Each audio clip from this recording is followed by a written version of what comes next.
Saudara, Anda masih bersama saya Syematika dalam Kompas Aceh Sepekan. Dinas Pemberdayaan Perempuan Perlindungan Anak Pengendalian Penduduk dan Keluarga Berencana Kota Banda Aceh melakukan pelatihan bagi anak-anak yang tergabung dalam Forum Anak Kota Banda Aceh. Pelatihan ini untuk meningkatkan kapasitas mereka dalam meraih partisipasi melalui peran anak sebagai pelapor dan pelopor. Dinas Pemberdayaan Perempuan Perlindungan Anak Pengendalian Penduduk dan Keluarga Berencana Kota Banda Aceh gelar pelatihan untuk anak. Pelatihan peningkatan kapasitas anak ini diikuti oleh anggota Forum Anak. Diharapkan dari pelatihan ini, anak dapat berpartisipasi sebagai pelapor dan pelopor. Pelatihan dan pembekalan untuk Forum Anak Kota Banda Aceh ini sebagai upaya untuk menuju Kota Banda Aceh sebagai kota layak anak.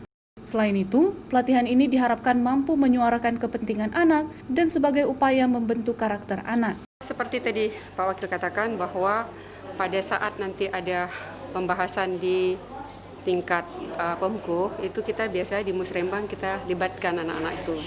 Kita libatkan, kita mau tahu apa kemauan daripada anak-anak itu yang nantinya akan tertampung di dalam APBD kita. Saya pikir salah satu tugas mereka itu melaporkan manakala ada kekerasan terhadap anak di Kota Banda Aceh. Jadi saya pikir mereka sekarang ini tidak harus lagi datang ke ke lembaga kita, karena kita juga ada lembaga peduli anak di Kota Banda Aceh. Jadi mereka nggak harus lagi ke lembaga, cukup dengan melalui tangan mereka, jempol atau tunjuk mereka itu bisa melaporkan itu. Jadi insya Allah kita akan mengurusnya untuk melindungi anak-anak kita itu. Sementara itu, Dewan Perwakilan Rakyat Kota Banda Aceh juga berkomitmen untuk mendukung kegiatan Forum Anak dengan cara menyelesaikan rancangan kanun Kota Layak Anak serta menambah penganggaran kepada dinas terkait untuk meningkatkan kapasitas mereka. Terang di DPRK sendiri saat ini saya mendorong supaya Dinas Pemberdayaan Perempuan memberikan perhatian yang signifikan untuk yang pertama adanya Rakan Kota Layak Anak. Alhamdulillah kemarin telah kita selesaikan.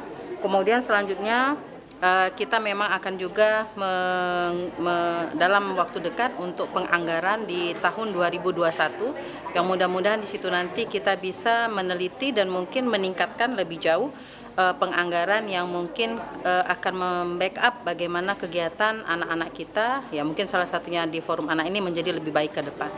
Direncanakan mereka juga akan dilibatkan dalam musrenbang untuk mengetahui program yang ramah anak. Selain itu, pemerintah Kota Banda Aceh juga memberikan apresiasi kepada Forum Anak yang terlibat dalam banyak program, mulai dari pendidikan hingga advokasi dalam berbagai kasus-kasus kekerasan pada anak. Mustajab, Kompas TV, Banda Aceh.